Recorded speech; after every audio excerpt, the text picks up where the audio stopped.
Sa akin na kaibigan ko sa PDEA din. O tingnan mo ngayon, hindi nakaretiro. Walang nakuha sa retirement. Kurapin. Tinuruan ako eh. Kaya ngayon mga vlogger, ano pangalan si Pornography Hub? Ano? Ano yung sa'yo, sir? Ano yung studio yun? Totoo. Ano sa'yo, sir? Musang? Burga? Burga? Burga.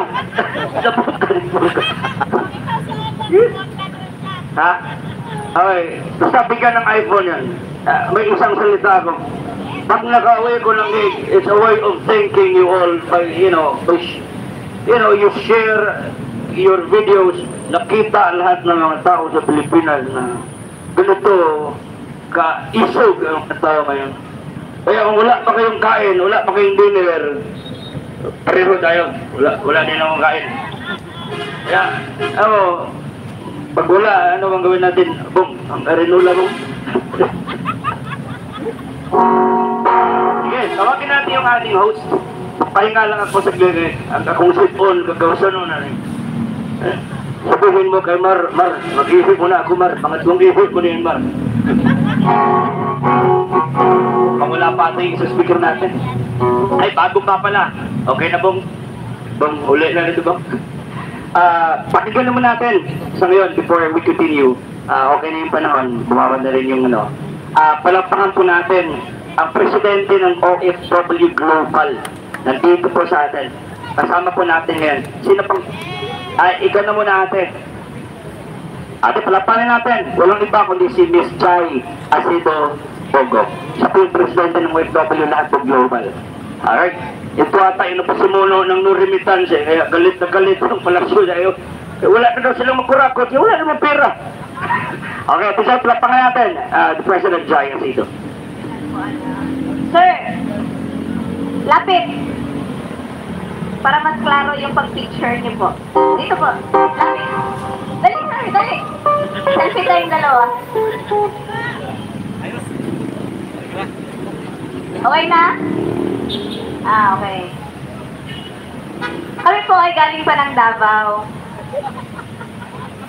Pumunta talaga kami dito, sumuporta, para ipakita namin sa buong mundo na kaming mga OFW ay hindi na po kami mga bulag.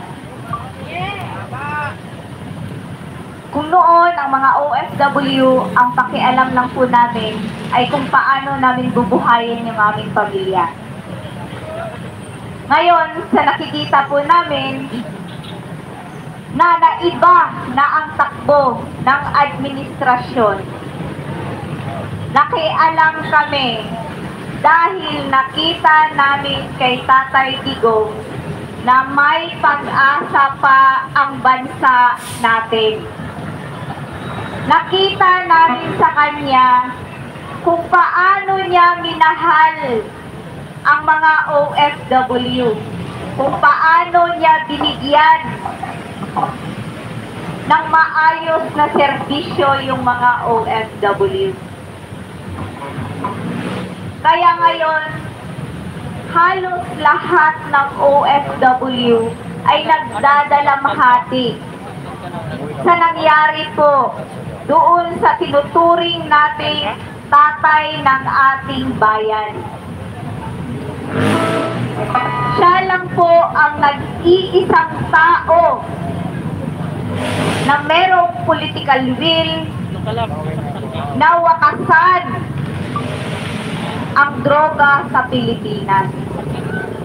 Siya lang po ang nagbigay hustisya sa mga biktima ng anak ng mga OFW dito sa Pilipinas.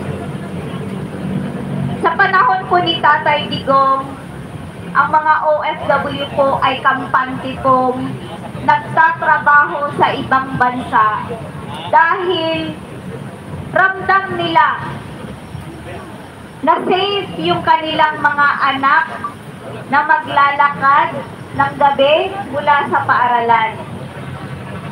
Safe sila na malalayo sila sa mga tao na mga adik.